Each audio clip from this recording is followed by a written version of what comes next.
Bismillahirrahmanirrahim. Assalamualaikum warahmatullahi wabarakatuh. Selamat siang semuanya.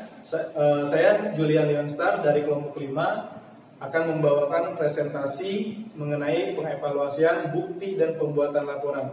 Adapun nama kelompok kita ada Dahlia Ulido, ada Hasna, Gita, ada Vina, serta ada Hendrik.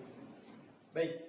Untuk selanjutnya, pengertian audit sistem informasi ini adalah proses pengumpulan data dan penilaian bukti-bukti untuk menentukan apakah sistem komputer dapat mengamankan aset, memelihara integritas data, atau dapat mendorong pencapaian tujuan organisasi secara efektif dan menggunakan sumber daya secara efisien. Baik, kemudian tujuan audit sistem informasi ini adalah pengamanan aset, menjaga integritas data, efektivitas sistem, kemudian efisiensi sistem. Menurut Burton, Johnson, dan Kell, mendefinisikan evaluasi bukti audit adalah persyaratan dasar yang memadai berkaitan dengan tingkat keyakinan menyeluruh yang diperlukan oleh auditor untuk menyatakan pendapat atas laporan keuangan. Untuk memiliki dasar yang memadai bagi pemberian pendapat, seorang auditor memerlukan bukti audit yang lebih meyakinkan bagi setiap asersi laporan keuangan yang material. Baik, kemudian evaluasi bukti audit dapat dilakukan selama dan pada akhir audit atau pada akhir pekerjaan lapangan. Manajemen membutuhkan hasil audit yang efektivitas untuk mengambil keputusan apakah sistem terus dijalankan atau dihentikan untuk sementara untuk proses modifikasi, atau manajemen dapat meminta auditor untuk melakukan post audit guna menentukan sejauh mana sistem telah mencapai tujuan. Evaluasi ini akan memberikan masukan bagi pengambil keputusan apakah kinerja sistem layak dipertahankan, harus ditingkatkan, atau perlu dimodifikasi, atau sistem yang sudah usang sehingga harus ditinggalkan dan dicari penggantinya. Kemudian ada tahapan evaluasi efektivitas sistem. Salah satunya adalah identifikasi tujuan atau manfaat sistem yang ingin dicapai.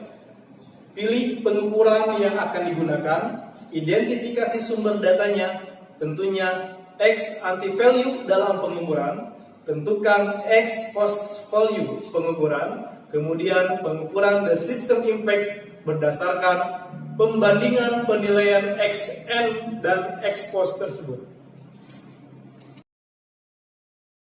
Selanjutnya adalah atribut pembantu auditor dalam mengukur efektivitas software. Di sini ada 4. Nomor satunya adalah history of repair maintenance. Selanjutnya history of adaptive maintenance. Ketiga, history of perfective maintenance atau resource consumption. Terakhir itu runtime resource consumption. Selanjutnya adalah model tentang faktor-faktor yang dapat berpengaruh terhadap efektivitas. Response time atau runaround time, reliability of the system, kendala sistem, easy of interaction with the system, kemudahan dari pemakaian software tersebut, usefulness of the functional provided by the system, manfaat fitur yang ada, easy of learning, kemudahan atau mudah dipelajari digunakan, quality of documentation and help facility, kelengkapan dokumen dan kelengkapan untuk membantu dari software tersebut, extent of integration with other system, keterpaduan dengan sistem yang lain yang sudah ada, gimana mengintegrasikan dari sistem yang software yang ada ini dengan sistem yang sudah ada sebelumnya. Selanjutnya adalah indikator untuk menentukan efektivitas sistem mengenai kegunaannya. Ini harus ada pertanyaan-pertanyaan mengenai sistem ini, apakah efektif atau enggak. Itu adalah apakah komputerisasi memudahkan penyelesaian pekerjaan, apakah komputerisasi meningkatkan kinerja, apakah komputerisasi meningkatkan produktivitas, apakah meningkatkan efektivitas, apakah mempermudah pekerjaan, apakah sistem informasi berguna dalam pelaksanaan tugasnya. Jadi pertanyaan-pertanyaan ini harus bisa dijawab, dan kalau jawaban dari pertanyaan ini bagus, berarti sistem yang digunakan sudah efektif. Menjelaskan tentang evaluasi efektivitas sistem menurut kemudahannya. Nah, yang pertama pertama itu ialah sistemnya mudah dipelajari, yang kedua sistem bekerja sesuai dengan yang diharapkan, terus yang ketiga sistem aplikasi jelas dan mudah dipahami, yang keempat ialah mudah dilakukan interaksi, terus yang kelima dengan dukungan komputerisasi maka akan lebih berkarya, terakhir ialah sistem mudah dioperasikan. Nah, selanjutnya saya akan menjelaskan tentang evaluasi efektivitas sistem dari tingkat kepuasan pemakai. Nah, yang pertama itu ialah hubungan relasi antar staf. Nah, yang kedua, proses bila terjadi permintaan perubahan. Yang ketiga ialah ketepatan waktu informasi yang dibutuhkan. Nah, yang keempat ialah pelatihan yang diberikan kepada calon pemakai. Terus yang kelima ialah relevansi laporan yang dihasilkan. Banyaknya laporan yang dihasilkan, kelengkapan dokumentasi yang tersedia, terus yang terakhir ialah ketergantungan. Ya, nah selanjutnya saya akan menjelaskan tentang evaluasi efektivitas sistem dengan melihat efektivitas ekonomi. Nah, yang pertama itu ialah identifikasi benefit of IS atau informasi sistem. Demikian juga dengan the cost of informasi system. Terus yang kedua ialah bandingkan manfaat dengan biaya. Untuk selanjutnya saya akan menjelaskan tentang pengertian evaluasi efisiensi sistem. Dalam ilmu perencanaan, evaluasi ini dapat memberikan informasi yang valid mengenai keberlangsungan suatu kebijakan publik. Kebijakan publik adalah serentetan instruksi atau perintah dari para pembuat kebijakan yang menjelaskan tujuan-tujuan serta cara untuk mencapai tujuan. Sunarko pada tahun 2000. Efisiensi merupakan suatu ukuran keberhasilan yang dinilai dari segi besarnya sumber atau biaya untuk mencapai hasil dari kegiatan yang dijalankan. Dan FAR tahun 2009. Selanjutnya metode DEA, Data Envelopment Analysis atau kita singkat DEA. Diperkenalkan oleh Charles Cooper dan Rhodes. Metode ini merupakan salah satu alat bantu evaluasi untuk meneliti kinerja dari suatu aktivitas dalam sebuah unit entitas. Nugroho dan Erwinta pada tahun 2006. Mengemukakan DEA adalah sebuah teknik pemrograman matematis yang digunakan untuk mengevaluasi efisiensi relatif dari suatu kumpulan unit-unit pembuat keputusan, Decision Making Unit or DMU, dalam mengelola sumber daya dengan jenis yang sama sehingga menjadi hasil atau output dengan jenis yang sama pula, di mana hubungan bentuk fungsi dari input ke output diketahui. Kemudian menurut Sitompul pada tahun 2004. Beberapa software yang dapat digunakan untuk analisis DEA adalah Banksia Floater Analysis atau BFA, Warwick Ford Data Envelopment Analysis atau WDEA, Kurnia pada tahun 2004, Lindo, Adi tahun 2012, dan lain sebagainya. Kelebihan dan kekurangan DEA. Kelebihan dapat menangani multi-planar inputs dan multiple outputs. Tidak perlu mengetahui hubungan antara input dan outputnya. Dapat digunakan dengan data input dan output yang berbeda unit. Hal yang diperbandingkan dapat terlihat secara langsung dari output olahan yang dihasilkan. Kekurangannya, untuk mengukur tingkat kesalahan dipengaruhi oleh tingkat signifikansi. Dalam DEA tidak mengukur tingkat efisiensi mutlak. Uji statistik yang digunakan harus secara manual dan not applicable. Tahapan dalam pengukuran efisiensi menggunakan metode DEA. Melakukan penentuan DMU atau Decision Making Unit. Tentukan variabel input dan variabel output. Dilakukan analisis untuk memperoleh nilai efisiensi relatif dan DEA model CRS atau Constant Return to Scale. Dikenal juga dengan nama DEA model CCR atau Carnes-Cooper-Rhodes. Konsep efisiensi, indikator ketepatan waktu. Seberapa cepat sistem menyajikan output yang dibutuhkan oleh user. Mengukur berapa banyak yang dilakukan sistem dalam periode waktu tertentu. Kemudian Kemudian mengukur tingkat kesibukan sistem dan mengukur tingkat ketersediaan sistem untuk memproses beban kerja user.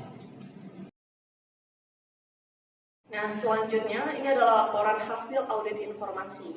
Laporan audit merupakan produk akhir yang paling penting dari proses audit internal dan akses utama untuk menggambarkan aktivitas audit internal bagi pemangku kepentingan, baik di dalam maupun di luar perusahaan. Laporan audit memberikan bukti tentang karakter profesional dari kegiatan audit internal dan memungkinkan orang lain untuk mengevaluasi kontribusi ini. Laporan audit yang efektif tentu saja harus didukung oleh pekerjaan audit berkualitas tinggi. Tetapi pekerjaan audit yang sama dapat dibatalkan oleh perusahaan oleh laporan yang ditulis dengan buruk atau tidaknya disiapkan dengan baik. Selanjutnya ini adalah laporan hasil audit berdasarkan sifatnya. Yang pertama adalah laporan final, yaitu laporan yang dibuat dan dikomunikasikan setelah aktivitas audit diselesaikan. Dan selanjutnya adalah laporan interim, yaitu laporan yang dibuat dan dikomunikasikan segera untuk ditindaklanjuti oleh manajemen, sementara aktivitas audit masih berjalan. Dan selanjutnya ini adalah laporan hasil audit internal. Laporan audit internal dapat menjadi sebuah instrumen yang kuat dan dipergunakan dengan baik. Laporan audit internal dapat menciptakan kesan profesional audit. Karenanya laporan tersebut sebaiknya mempresentasikan temuan audit dengan jelas dan sederhana. Laporan audit internal harus mendukung kesimpulan dengan bukti yang persuasif. Laporan harus memberikan arah pada pengambilan keputusan manajemen dengan memberikan rekomendasi perbaikan. Berikutnya saya akan menjelaskan tentang tujuan pelaporan hasil audit internal. Di sini tujuan pelaporan hasil audit internal itu ada 3. Yang pertama, menginformasikan. Yang kedua, meyakinkan atau mengajak. Yang ketiga, menghasilkan. Yang pertama, menginformasikan, to inform. Melaporkan hasil penugasan audit sebagai bagian dari akuntabilitasnya dan untuk memenuhi kebutuhan pemangku kepentingan terhadap informasi yang andal. Yang kedua, meyakinkan atau mengajak, to persuade. Menyampaikan bahwa informasi yang disajikan dalam laporan hasil audit bermanfaat bagi manajemen dan berpengaruh signifikan terhadap perbaikan organisasi sehingga memberikan keyakinan kepada manajemen untuk mengambil langkah tindak lanjut yang diperlukan. Yang ketiga, menghasilkan atau get result, yang mana laporan hasil audit dapat mendukung manajemen dalam melakukan tindakan korektif yang memiliki nilai tambah bagi organisasinya. Nilai informasi yang harus dimiliki dalam mencapai tujuan pelaporan hasil audit internal. Yang pertama itu, kesimpulan harus menjawab masalah dan konsisten dengan tujuan audit. Yang kedua, informasi yang disampaikan proporsional dan terdapat informasi pendukung yang konkret dan mudah ditelusuri.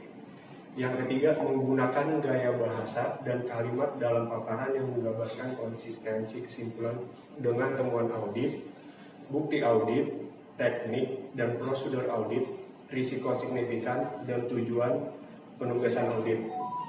Laporan hasil audit disusun berdasarkan perspektif yang jelas, yaitu sudut pandang auditor internal yang kompeten. Yang terakhir adalah tujuan dan manfaat tindak lanjut rekomendasi audit. Menurut Tafsil, tindak lanjut rekomendasi audit internal bertujuan untuk memberi keyakinan bahwa manajemen telah mengambil koreksi atas berbagai temuan yang dilaporkan, atau manajemen telah menetapkan besarnya resiko yang dihadapi jika tidak dilakukan tindakan koreksi. Demikianlah presentasi dari kelompok kami. Kurang lebihnya mohon maaf. Wabillahi taufiq. Wabillahi taufiq wal hidayah. Assalamualaikum warahmatullahi wabarakatuh. Tirto.id, Badan Pemeriksa Keuangan yang disingkat menjadi BPK, menyatakan proses kepabeanan kegiatan impor pada tahun 2015 hingga semester tahun 2017 belum efektif. Hal itu dilihat baik dari sisi aspek regulasi, sumber daya manusia, sistem informasi, sarana dan prasarana maupun proses pelaksanaannya.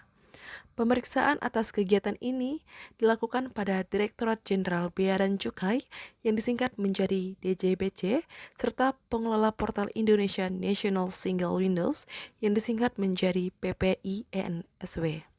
Dari hasil pemeriksaan itu dinyatakan yang pertama, ketentuan pelaksanaan proses pengawasan pembongkaran dalam Undang-Undang Kepabeanan belum diatur secara lengkap dalam peraturan pelaksanaan.